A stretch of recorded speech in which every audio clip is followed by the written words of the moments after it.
Good morning, folks. We're getting ready to start live here shortly. Glad to have you with me.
Good morning. Welcome to the Rutledge Perspective.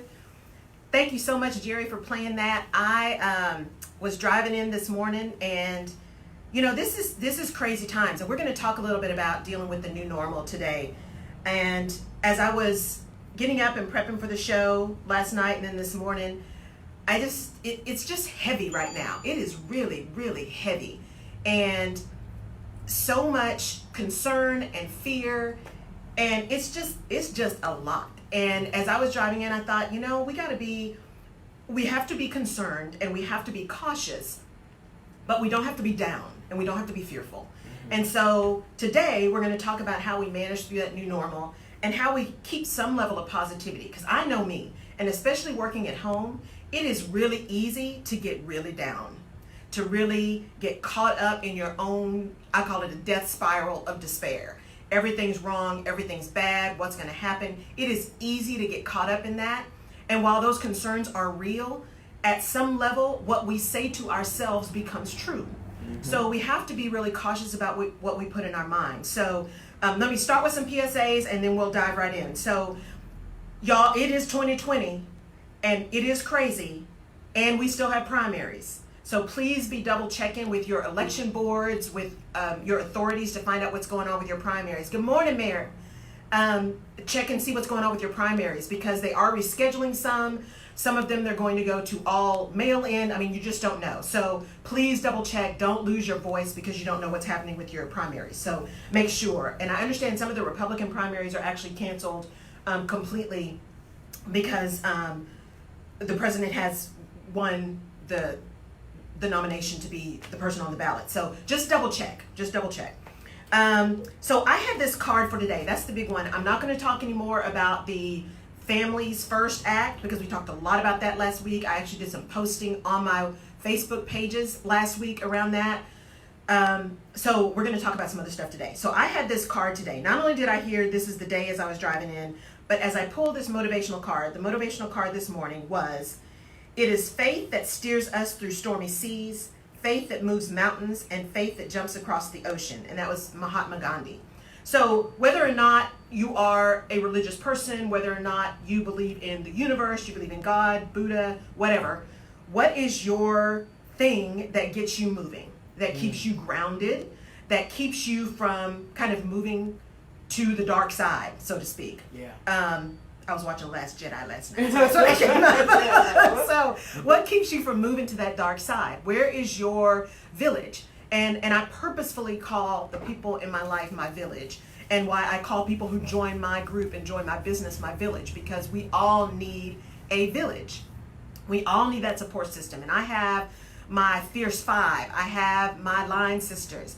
I have my family, including my cousins, which, by the way, one of my cousins is a licensed professional counselor, and she posted some resources for those of you who may be suffering anxiety or depression or all of those things that can come up. There are some resources. So I've reposted those and reshared those. Don't sit in silence. Reach out to someone. So, it's really a time where we need to really get grounded around what's important, especially in this new normal, because it's going to be really easy for all of us to just literally go to ground. Yeah. And those of us who are living alone or single or for whatever reason, it's even easier to isolate. And even me as an introvert, I'm even having that point where I'm like, whoop, I need to get out of my house. This is killing me. And so how can you find a way to connect? We talked to our friend in Germany last week who was saying, I think it was last week or week before, who was saying, how do we stay connected like this? Yeah. How do you reach out? I spent the morning reaching out to people. I just went through my contact list, people that I haven't reached out to in a while just because we get busy. Well, there is no time like the present where you don't have a choice about being busy, and reach out to folks. Who have you not talked to? Who have you not connected with? Some of my Line Sisters, which, by the way, shout out to Sarah Marcia. Today is her birthday. Whoop, whoop. So happy birthday, Sarah. I so appreciate you. So reach out to those folks that maybe you haven't connected with in a while. If nothing else, just to say, how are you doing? Are you okay? Is there anything that you need? You want to just jump on a call? I did text this morning because I was trying to get to a bunch of people. But I really got a chance to connect and say hello. And it's incredible how that lifts your spirit, and how we need to be understanding what's going on in the world. What are the shelter-in-place rules? Who's included? Who's not? We need to understand those things so we can follow the rules and follow the guidelines. And we want to be cautious about what we put in our heads and our minds very first thing in the morning. So I used to always get up and turn on the news, always, mainly for traffic. Just wanted to see how bad my commute was going to be when I was commuting. And I realized that's great, except that when you turn the news on, you get the traffic, but you get the latest robbery, the latest murder, the latest whatever, and all of that stuff gets in your psyche first thing in the morning. And I don't know about you, but I don't need that much drama first thing in the morning. Because I'm good at creating my own drama. So I need peace and love and light first thing in the morning, because then you can deal with all the reality as you go forward. But you got to ground yourself first thing if you're going to address and be able to deal with everything else that's going to come up. I told you this morning, the first thing I did, of course, I prayed, I read my word, I meditated, then I got on the treadmill, and then I came up to get ready, and I said, let me turn on the news for just a quick moment. And that little quick moment was like bringing me down, just that quick. So I had to hurry up and turn it off. Yes, yeah, it's a lot. It is a lot. We need to be informed, but you don't need to sit in that. And it's easy to get caught up because we are in a 24-hour news cycle. 24-hour news cycle. So it's easy to get caught up in all that. So just be mindful and be careful with your mind and your spirit. Just be careful. Just guard those like you are guarding your body. So just like it's important about how you are staying socially distant, what you're touching, how you're cleaning, how you are managing your space, also manage your mind and your spirit. It's important to do that. So let's talk about this new normal. And I'm going to say this is the new normal for now, because eventually this is going to pass and we'll have another new normal. But this is a new normal for now. This idea of being socially distant, of having space, of having time, of spending lots of time with your family. Lots of time with your family. Because if you think about the nuclear family right now, there are still families who have the opportunity or have made the choice to have one spouse or the other, and I won't say just mothers, one spouse or the other stay home. But many families are two-job households. And now, in this space and time, everybody's at home. The kids are at home, both spouses are at home. The houses may not be that big, and everybody's spending a lot of time together. And so, when you think about this new normal, the new normal is, how am I getting up every day and showing up every day? Not just showing up to work, but how am I showing up with my family every day? Because it's easy to show up differently when you can get up, get dressed, say goodbye, and go somewhere else. When you can disconnect from that thing that may or may not be your lifeline. But now, in this point in time, we have to be and have to acknowledge what this new normal is. And that new normal is, for some people, a lot of isolation. For other people, a lot of togetherness. And depending on where you fall on the spectrum, either one of those can be really good or really bad. Oh, yeah. So, because again, I don't mind being by myself. I love working at home. It is just fine. I can get stuff done. I can focus. But when someone tells me I have to stay home, that's the problem. My mind goes on lock. It goes on lock. And I think, but wait, I got all the stuff I got to do. I got to get outside. And we don't really got it. We just want it. It's just like Jerry was saying a minute ago. They tell you don't touch your face. Well, that immediately when they say don't touch your face, your nose itches, your eyes are running. You got to do those things. So automatically when someone tells us no, we want to do. So when you start thinking about how you're going to handle this new normal, one of the first things is I would suggest that you start with what is possible, not what is impossible. Because we really, in this point in time, think about all the things we can't do. We can't go out. We can't talk to people. We can't go to the gym. We can't drive our cars. We can't go to the store. We can't go, all the can'ts. But what can you do? It's all a matter of perspective. That's why I call my show The Rutledge Perspective. If you change your perspective, you can change your circumstances. So what are the things you can do under these circumstances? What about all of those books that you haven't been able to read yet? Yep. And can you now have your own book club with your family? That's a possibility. That's something you can do under this new normal. If you are someone who is non-essential but still working, what can you do to work differently? I have a podcast coming out on Wednesday, and one of the things I talk about in this new kind of leadership is many leaders under these circumstances, their true behaviors are going to come out. So if you're an HR person and you're an HR person with any experience, you know that under really tough circumstances, people's true behaviors rise. And so those leaders who were not the strongest leaders may revert to those behaviors that may be under control for a minute. And those who are really strong leaders are going to rise. Now, none of that's guaranteed, but that's generally what happens. And so if you were one of those leaders that said, I don't know how we let people work from home, real old school, right? You can't work from home. You can't possibly be effective if you're at home. You can't possibly be doing what I want to do. Y'all aren't working, blah, blah, blah, blah, I need you to get over that and lay that ego at the door. Because that's all that's about. That's about control.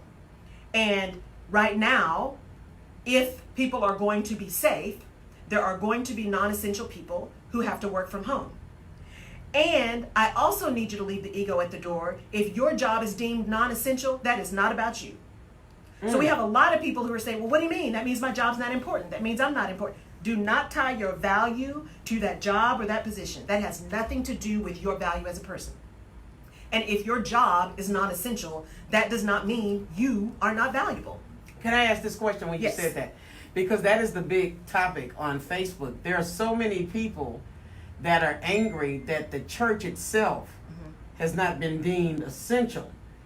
And my take on that is the church and ministry is essential.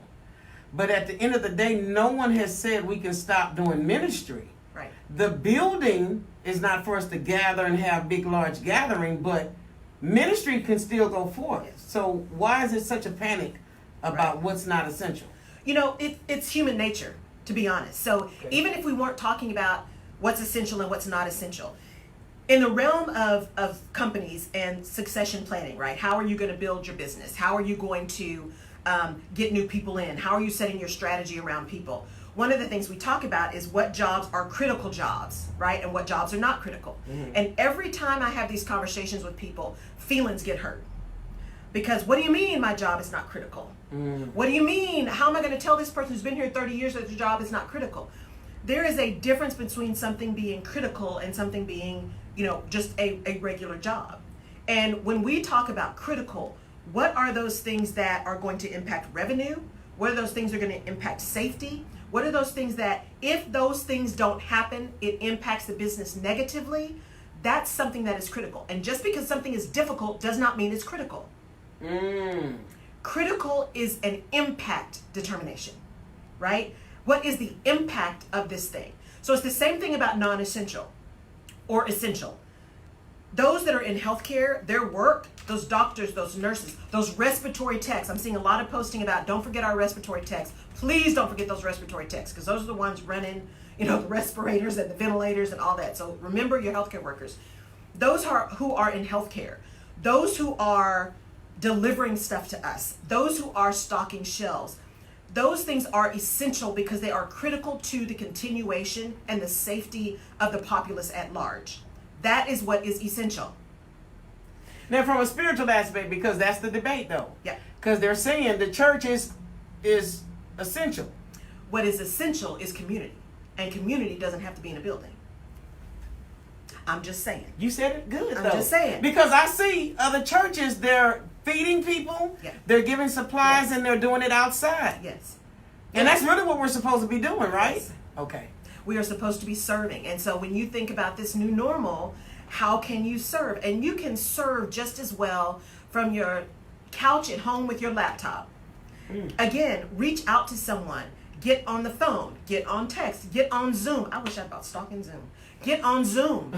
Get on Skype. Do something to reach out and find your village. Find your tribe. I cannot say enough. I am so truly blessed by the people who are in my life. One, my family is just amazing. They're just amazing. But my girls are awesome. My girls are awesome. And there's some of them, we've got a polo thing going. I didn't even know what Marco Polo was. And so we're doing this little polo thing, and it is great, and they're always giving me a hard time because, that's a visibility issue for me. But it's nice to just have that really quick 30-second, hey, here's what I'm doing today. Are y'all all right? Which, by the way, V, we're waiting for the Tuesday tidbit. It's that connection is about community, and community does not have to be right on top of each other. Community does not have to be face-to-face. Yeah.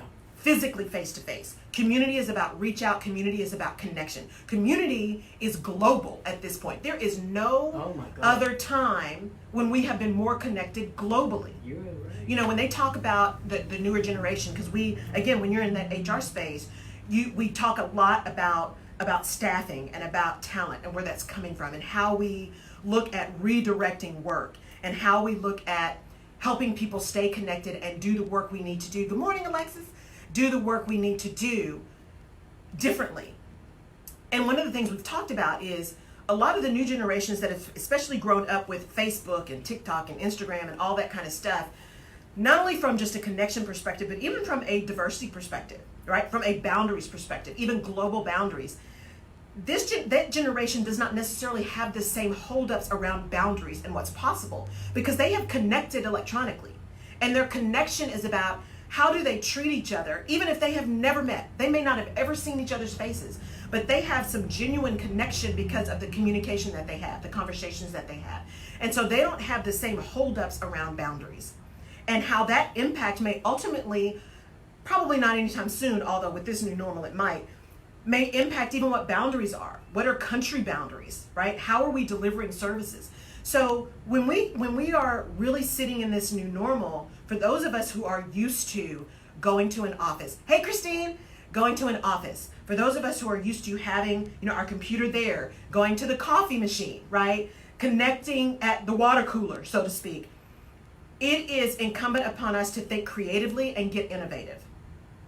You said something about country boundaries. Yes. And this came up to me today when I looked at my Facebook Live, and it said it's been partially muted in Afghanistan and a couple of more countries. And I've never seen that before. They normally just say we partially muted it because you don't own music, or you can restore it or whatever. Mm-hmm. But they begin to tell me what countries. Is that what you're saying? Because this is new to me. So right. We have boundaries now that we probably always had and just didn't recognize it. Mm-hmm.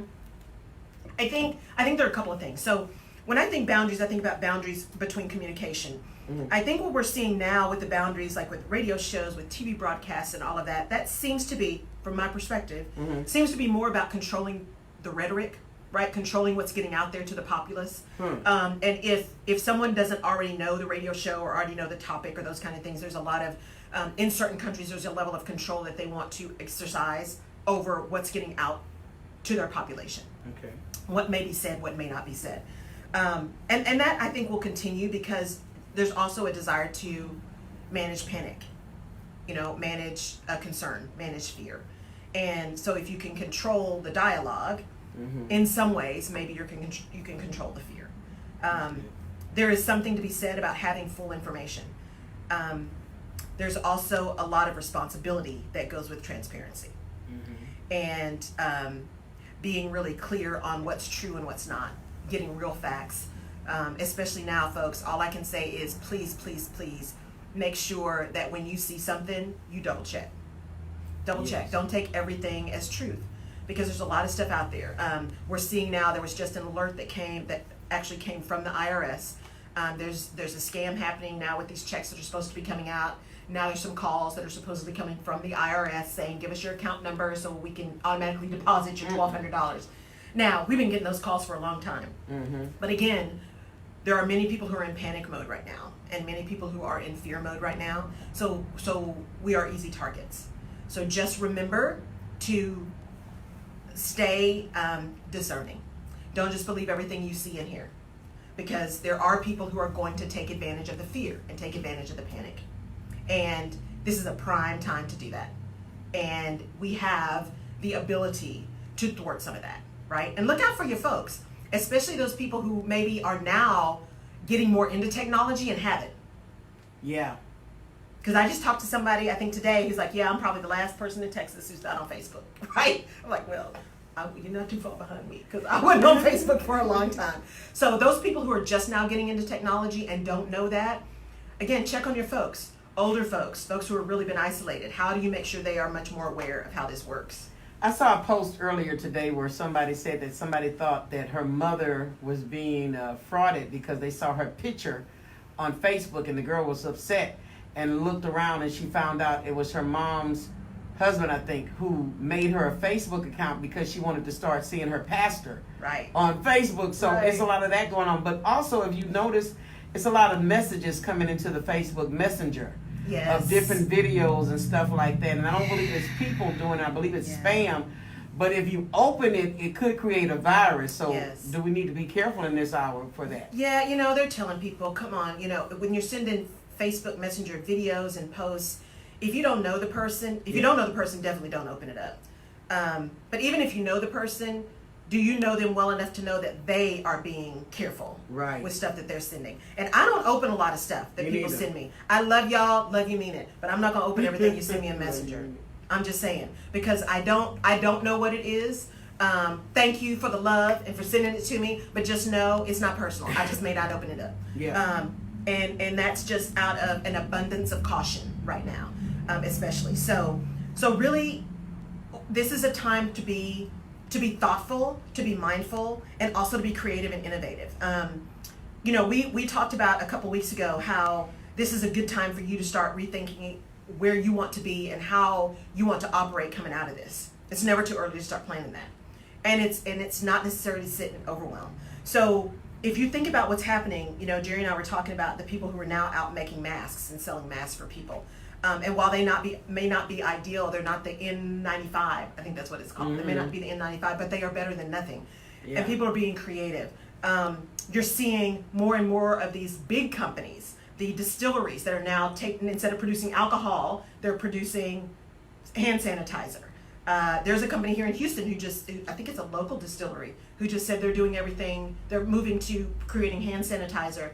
And they made a post and said, if you need hand sanitizer, we are giving away a 32-ounce bottle of hand sanitizer to every family because we believe you guys have supported us this far. We know you'll support us when it comes back. Wow. And if you are a company that needs more, just email us and we'll see what we can do.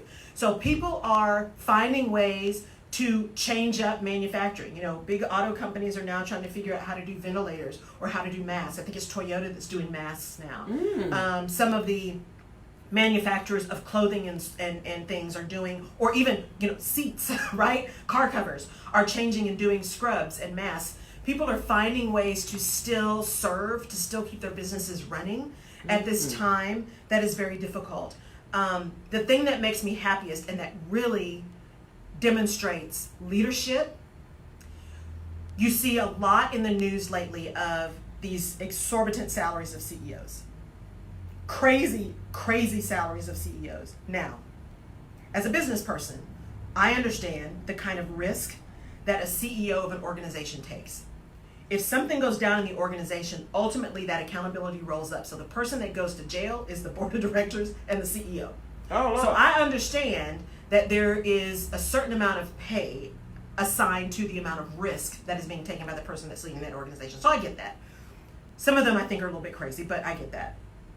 But when I see more CEOs starting to say, I'm foregoing my salary so that I can keep paying my people. Mm-hmm. Or we are not doing my bonus, we are not doing my sign-on, I'm not doing my, stock distribution this year so that we can keep that money so that we can pay people. Even if we're having to furlough people, we can still pay them for a longer period of time or keep their benefits going. That to me is about servant leadership.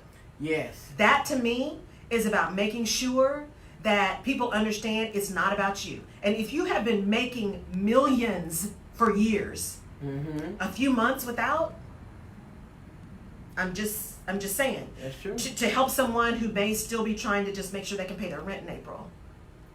And that kind of sacrifice or that kind of decision to do something different is again what gave me hope this morning. Because there is, in all this madness, there is hope. There's absolutely hope. This is hard, and there are people who are going to suffer tremendously. There may be businesses who do not recover. And there are businesses who are saying, and I'm going to find this post too, because somebody just listed, because they're starting to track the number of businesses that are hiring. There are companies that are stepping up.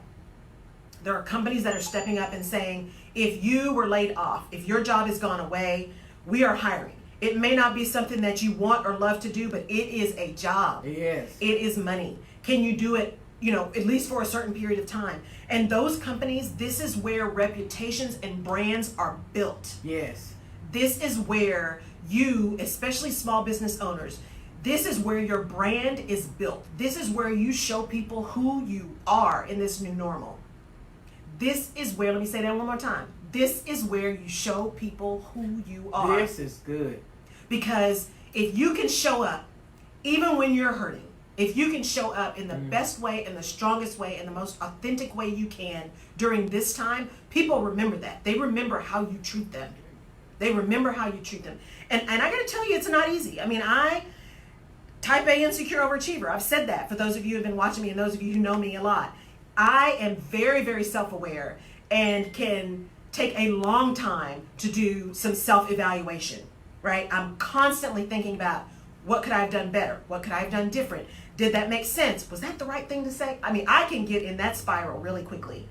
And I also know that I have been put here for a purpose. So I am here and I'm doing this show because this opportunity was given to me. And there are so many God winks that are happening right now. So I'm taking that as a plus too.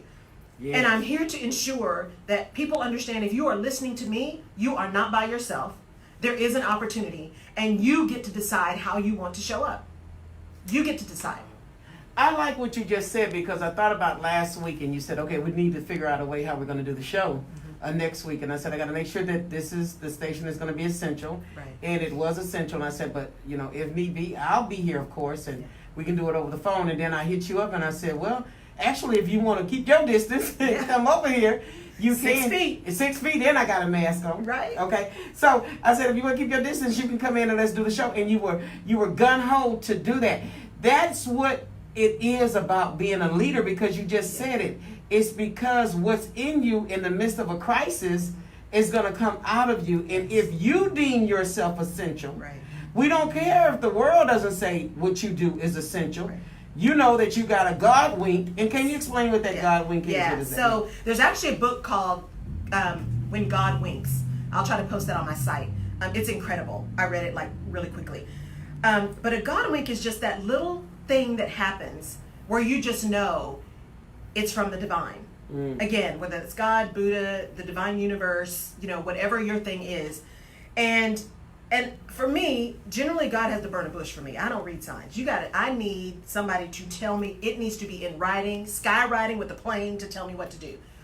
But in this time, because there's so much time to be quiet and there's so much time to spend in reflection, you see those little things that happen that say, keep doing what you're doing. Keep going where you're going. Again, the song that came on the radio this morning, this little note that came up, when I pulled my motivational for today. Every time there is something I need, something happens. Someone shows up in my life. An opportunity shows up in my life. Something happens to say you're on the right track or you're not. Yeah. And if we can be still, and listen, which I don't do well, patience is not my superpower, y'all. It is just not. But if we can be still, we can hear those things. And so remember, as you are continuing, whether you are still working and you're working from home, you are doing work that has a purpose. You are doing work for a reason. And maybe it's that you're continuing to work means that your company is still going to be able to produce whatever it is they produce. Maybe it means that by you continuing to work, you're going to be able to support your family, your family's family, those kind of things. By you continuing to do what you can do, you are impacting others. You are impacting others because it's not just about you. It's not just about you. Even though in these times we only want to think about us, it's not about you. It's not about you. Now, let me put a caveat on that. You got to take care of you. Put your mask on first. Put your mask on first. Just like they say on the airplane, right? When they're doing the little safety thing. Yep. Put your mask on first before helping others. There's a reason they do that. If you put somebody else's mask on first and you pass out, you can't help anybody else. So you've got to take care of you. When did I tell you before we started the show? I said, hey, I'm putting this mask on. Right? It ain't about you. I just got to do what I got to do. It's not about you. You got to do what you got to do. This is a time when you need to be mindful of you. If your energy is down, if your mind is wandering, if you are overwhelmed, if you are just not quite yourself, find a way, one, to sit in that and own it. Because sometimes we just push through, and I'm the queen of push through. Just push it to the side, keep it moving, because I got stuff to do, right? I don't have time for that. But here's the problem with that. Just because you decide not to address it doesn't mean it goes away. It just builds and builds and builds, and there's more and more pressure. So give yourself the grace to sit in what it is, understand as much as you can what it is, put it in a place where you can deal with it either then or later, and then push forward, because you cannot serve from an empty vessel. If you are empty, you have nothing to give anyone else. So you got to find a way. In this new normal, you've got to find a way to get your energy back and get your focus back so that you can help others.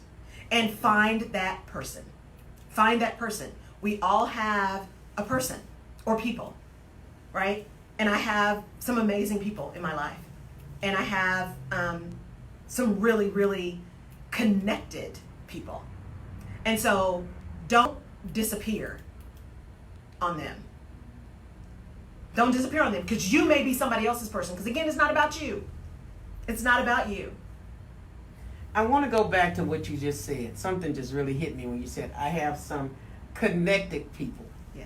Because that can take on a different meaning now. Yeah. Because a lot of us thought we had the connection or the hookup or the plug. Yes. Yeah. What did you mean by you have some connected people? So there are people, you hear this all the time. When you think of somebody, you need to reach out, right?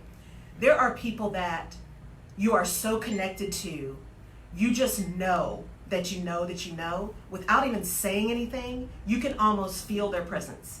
Mm-hmm. You can feel their presence. They know you better than you know you. There is a connection there that spans miles, that spans countries, right? Mm-hmm. The people who know exactly what to say or when to say nothing. Mm-hmm. That's what I mean by connection. And so all of us, hopefully, have someone like that, or many someones like that. You know, when I think about the person, other than my family, the person that I've known the longest, we have literally been together since our mothers were pregnant. There's a picture of us in a bassinet when we were 1 month old. And there is something about that connection that is just beyond anything, mm-hmm. right? We just know. We just know. And you don't have to say anything, right? You just know. And so I have a couple of people like that. I have a couple of people like that I don't even really have to say anything. And you can be who you are. You can own your own crazy, because they know it. Yeah. They know it, and they know you, and they know that the crazy is just who you are. and it'll be all right, and it'll pass, right? And you'll get back to normal. Yeah. And so in this point in time, you know, don't expect yourself to be operating the same way you always operated, because we can't. We can't operate the same way. You can have the same spirit, and you can have the same desire, and you can have the same intent, but the way you execute that intent fundamentally has to be different. I said on my Facebook Live the other morning, I said, I'm going to say this publicly. When this is over, I will not be here. And I didn't mean locationally. I meant you're going to look for me, and I'm going to be gone, and I'm not talking about on the glory, so I'm not prophesying that. But I said I won't be here. I'm going to be promoted. I'm going to be totally different. And I pray that you believe that for yourself as well, because this does require a different movement. It does. And you said that leadership really shows up in the midst of crisis. Yes. Because if everybody has to go, who's going to man the ship? Yeah. Because then the ship can go down. It absolutely can go down. And those leaders who get that are the ones who are connecting with their people, right? And they're connecting differently. And that doesn't mean that your connection is, okay, here's a team meeting. Let's do our Zoom meeting. We got a Zoom meeting at 8:30. We're doing another check-in at noon. We're doing another check-in at 5:30. That's about control. Now, if you're on a crisis team, you probably got to do that. Yeah. You got to do that. You got to have those meetings. But I'm talking about those check-ins that say, you know what? We have decided what we're going to do today. I trust that everybody's doing what they need to do. And I also trust that if something happens, you're going to make a change. And you're going to reach out to me. That leadership is also about, hey, let's just schedule some one-on-ones. I just want to see how you're doing.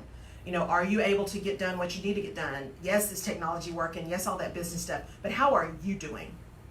How are you doing? If you are in a company that has an EAP, Employee Assistance Program, are you making sure that your employees know where that is? Because normally those programs have access to counselors, financial counselors, you know, psychological counselors, emotional counselors, business counselors.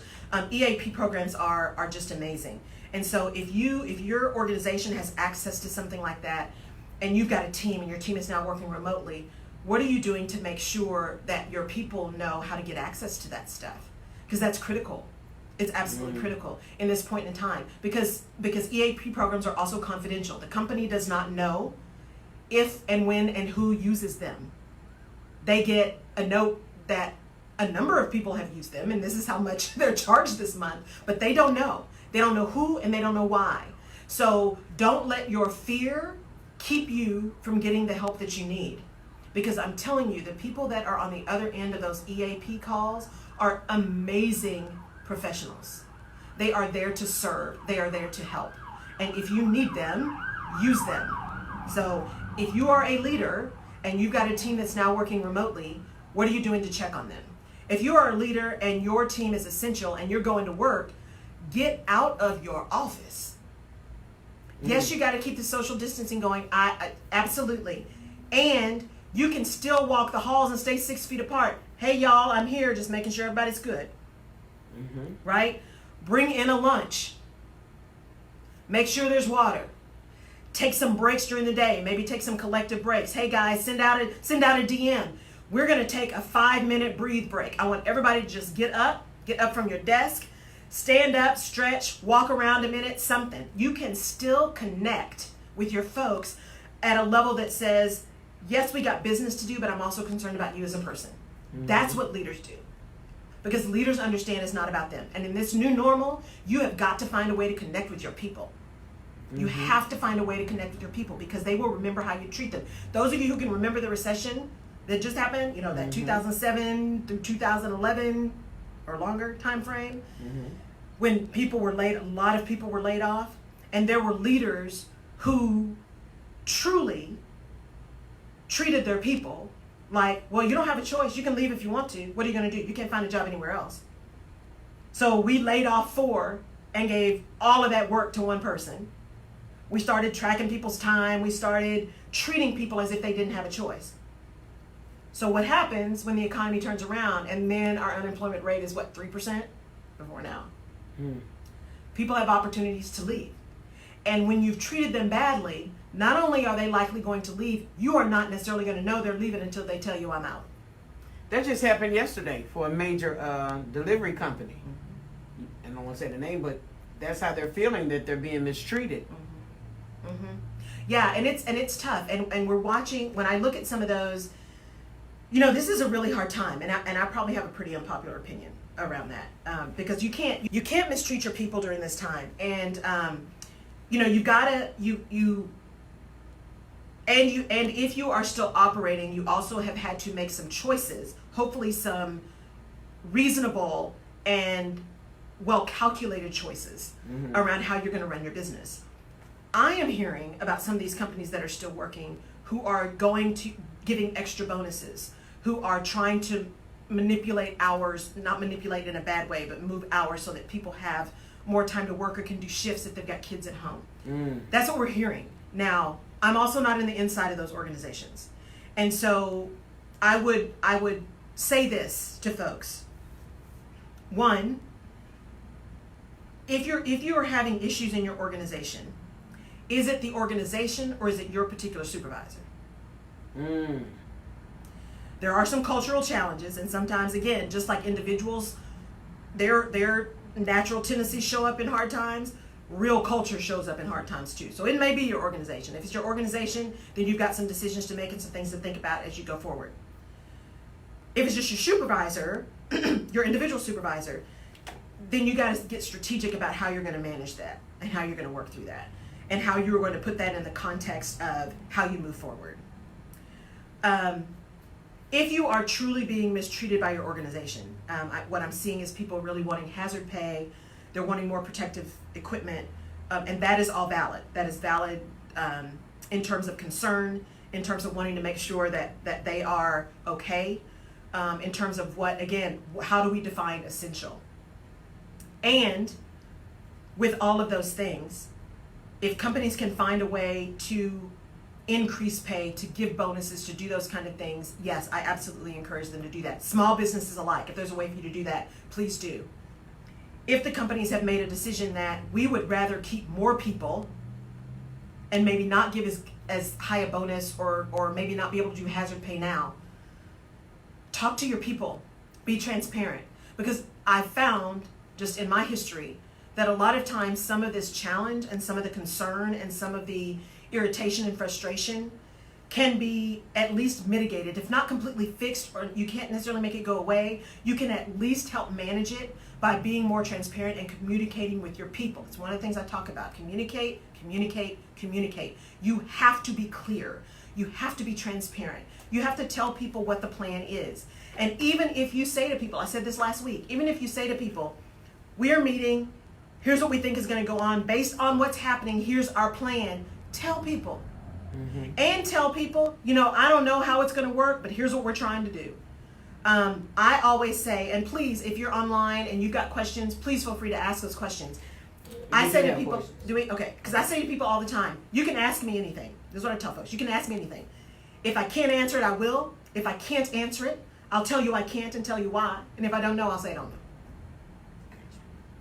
Question: How can leaders decide how to prioritize which employees need to stay and which ones need to be let go to keep the business running? So that's a really good question, and that's one of the reasons I do VIP days too.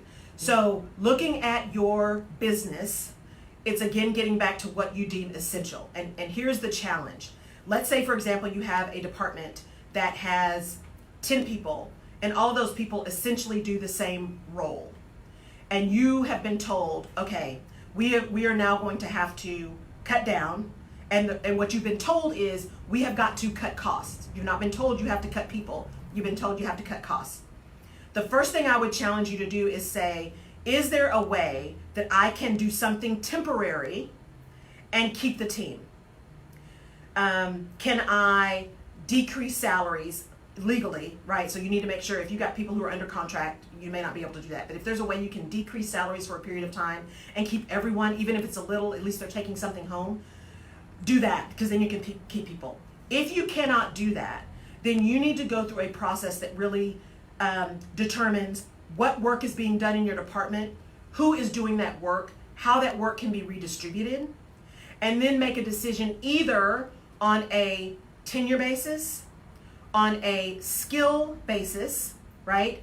And when I say skill, I don't mean necessarily the best person that's doing that job, but it may be the person who has the broadest skills. This is why I tell individuals, make sure you take that opportunity to do something different than you've always done.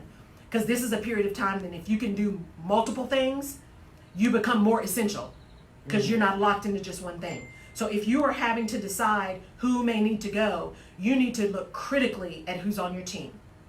Who can do multiple roles, who can do multiple roles well, who might be able to move through other departments. It is time to really get honest and critical about who you've got on your team and how you can redistribute that work.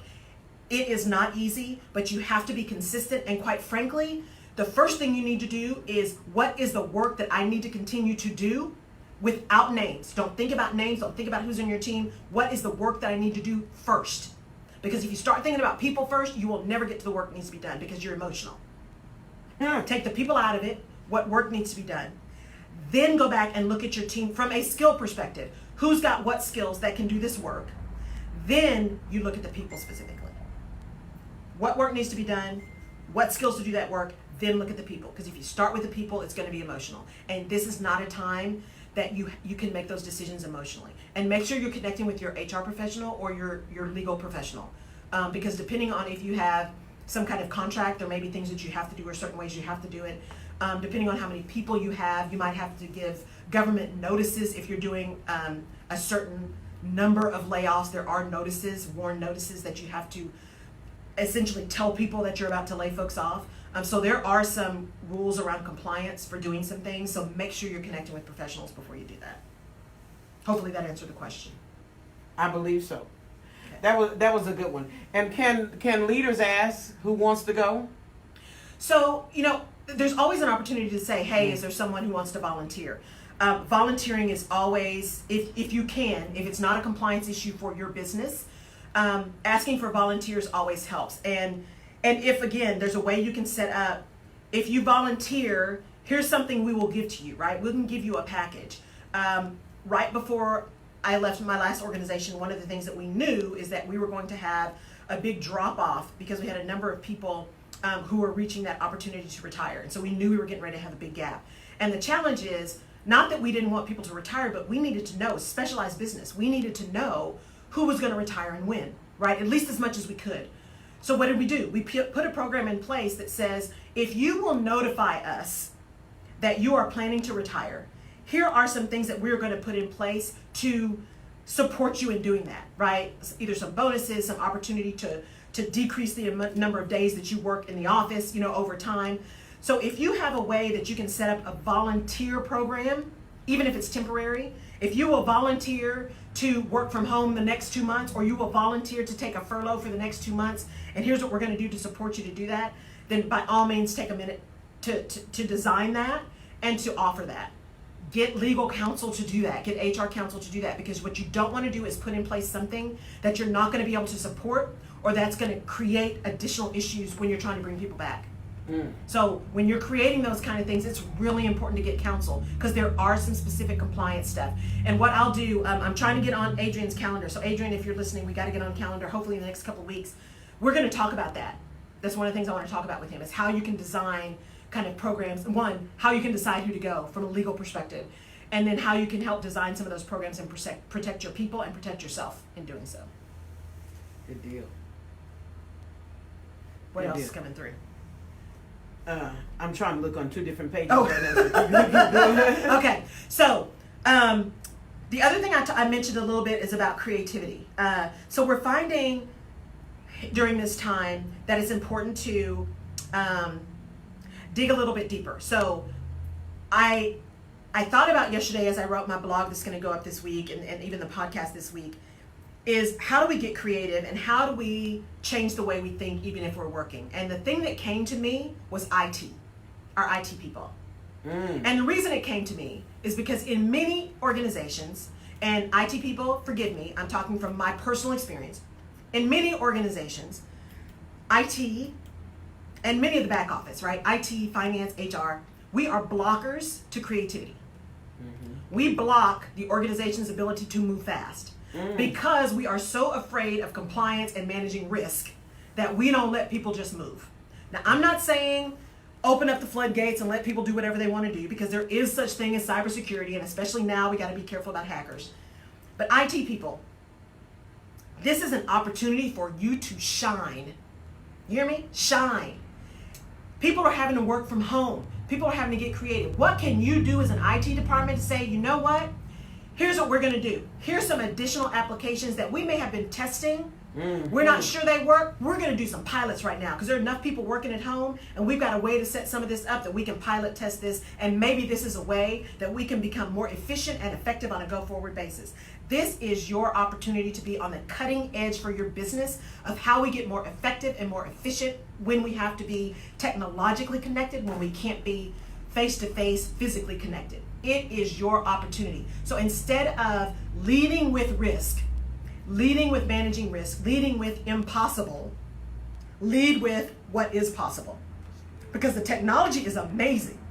Are you looking at some artificial intelligence stuff? You know, HR teams are doing all of that now for signing up with benefits and things. Is there another place in your organization that you can use AI or test AI? I love a good pilot. Test it. Hey, for everybody in this state who's working, we're going to test this. For everybody in this state, we're going to test this, right?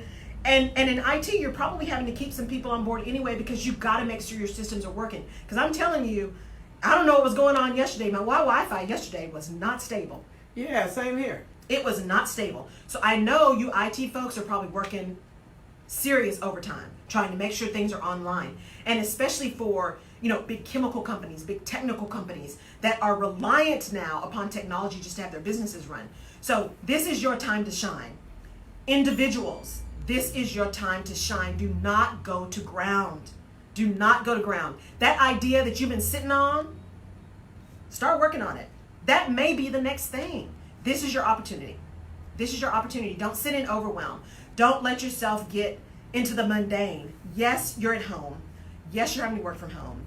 Yes, you can't just hang out with your team. You can't hang out with your girls. But I got to tell you, side note, I had a happy hour with my Fierce Five the other day, virtual happy hour. That was the best time I've had in a long time. Oh, wow. We laughed and cut up for an hour on Zoom. It was awesome. It was awesome, right? And now for me, it was paradise because I'm an introvert. So I get to hang out, but I don't have to leave home, right? We were all in our pajamas. It was awesome. So, you know, just so find a way to use this time to be creative, to reconnect, to give yourself the opportunity to find that next thing. And IT people, HR people, finance people, don't do anything that's not compliant. But this is the time to not just be sitting in the, we can't do that. Hairstylists as well. I saw a young lady, Ray, I want to give her a shout out, and then I want to talk to my own hairstylist, Mario Jackson, because I hit her up and said, listen, this is what you need to be doing. But I watched Ray do this video, and she said, I want to reach out to my clients, and I'm getting ready to school y'all on what to do and what not to do till we get back together. Right. And it was so many people logging on to get those hair tips from her. And she said, well, do we need to do this every week or whatever? And I thought that was so creative. So I hit my hairstylist and said, look, you're going to need to do this and do that, because you have to stay in contact with your base. You have to stay present. Because out of sight, out of mind. And I think this is a great time, and you asked me about Sharon, and Sharon is at home, but it's so much that Sharon still does for the station at home, because I said, listen, I need some video footage and commercials to run in the big screen that we're getting ready to get for the window to let people know, yes, we're still here, we're praying for you, we're giving you advertisement and all of that. So she's working on the editing and the video. If you do graphics, this is a good time, because people still need to push out the message. Churches still need graphics done. So it's a lot that can still be done if you're creative. There's a lot to still be done. You know, my trainer, because I'm on a mission, my trainer, we're doing virtual training sessions. Wow. Because we were doing that when I was traveling a lot. So I get on my iPad, she's on her iPad, and we just do it, right? So I got my little stuff at home, and we do the session. And she is a mobility expert. So really how your body moves, right? How you make sure your joints are moving well, make sure that your body is healthy, that your muscles aren't knotted up. And right now we are sitting a lot. Get up. As a matter of fact, if you're listening right now, get up and move. Get up and move, right? I'm gonna get up too. Get up and move, right? Move your hips, move your legs, move your arms, move your shoulders. Get up and move, because we are sitting too much, and sitting is the new smoking. And so she is getting on Instagram, she's on Facebook, she's like, here's the mobility movement for today, right? Here's one for opening up your hips. Here's one for opening up your pecs. Here's one from doing, your T-spine. And she is, because it is her passion. Again, one of those people who didn't just say, oh, I really am, mobility is really important. No, spent time and money. She invested in becoming an expert in mobility. This is an opportunity for her to showcase that and to help as many people as possible, because she's amazing. Real Movement by Cass, by the way. Real Movement by Cass, Cassandra Gaudet. Real Movement by Cass. So get moving, get mobile, get out there. Let people know you're still there, and serve where you can. Serve where you can. I know a lot of people who do podcasts and do radio, and I've seen a lot of people take off. Mm-hmm. And I just here, I even gave options to different people. Listen, we can come, but just make sure you clean your area up, do this, that. And people early on opted, let me sit out and let me wait and see what's going to happen. That's not a really good decision, because at the end of the day, this is the best opportunity. Yeah. If you have a podcast, if you had a radio show, it is the best opportunity to be a voice to people who are looking for ideas. They're looking for encouragement. They're looking for business tips, such as yourself is giving business tips. So I encourage those that I know that do podcasts and do radio shows, get back to doing what you were doing, even if you can't make it physically to the place, because now since we're under quarantine, I have to send everybody home. Yes. But if you can't physically make it there, you need to still be doing it on your Absolutely. Instagram, your Facebook. You have to connect to the audience that you built, or else they will move on to something else. Absolutely. And there's still information to be given. And I say this every week. You can find me. I am I am out there. LaurelRutledge.com. You can find me. I'm there to serve. If you're a small business and you are still making this happen, and I pray that everybody who can is still making this happen, set up a VIP day. Set up a VIP day. Let's talk about, like the questions today, how do I go through this process of making this decision? Let's talk about it, because every business is different. So let's get in. Don't sit in overwhelm. Don't just try to push through. I am here. LaurelRutledge.com. Reach out to me. We can set up a free call in the beginning. We can see what makes sense. And if I can't help you, I probably know somebody who can. And I have no problem paying it forward, because that's how we do this. Because when you do that, it comes back to you tenfold. So just don't sit in overwhelm. Please do not sit in overwhelm. And I'm out there. I am on Instagram. I'm on Facebook. I'm getting more consistent. That's a big thing for me, y'all. So this is everything I'm telling you. Physician, heal thyself, right? Get out there, be consistent, be on video, doing more Facebook Lives, which is interesting, especially because Ashley, please Jesus, I need to find a way to make sure that we just keeping this all under control, because it's a process. It's a process. So make sure that you are staying connected. Make sure that you are taking care of you, because I know we're about to be, it's time to call it, but make sure you're taking care of you. If I can leave you with anything today, this is a new normal for now. For now. Get really clear on who you are, what you want, and why you're doing what you do. And then do it to the best of your ability. And give yourself space and grace to be overwhelmed and to be tired and to own that. And then find someone to help you push through it. Find those people who are your connection.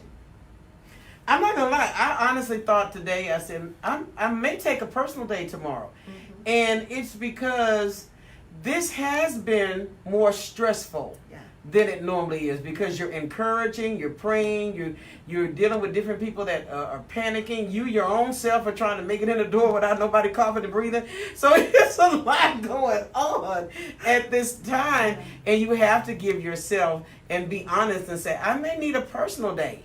Just to, so I thank you for saying that. And I've taken that. I mean, this weekend I didn't do much. I didn't do much for a lot of reasons, but I didn't do much this weekend. And I had just had to say, you know what? Sometimes you need to do that. Yeah. You just need to do that and watch movies and just sit and reflect and just be there. And so as I close, again, you can find me, LaurelRutledge.com. Shout out to my girls. Shout out to everybody who is listening. This is 1 month. 1 month for the Rutledge Perspective. This Wow, is 1 month. we made a whole month.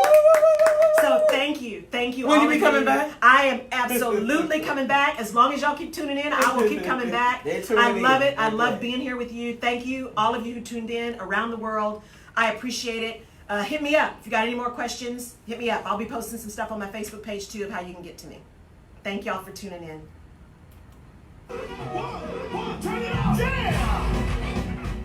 Thank everybody for tuning in.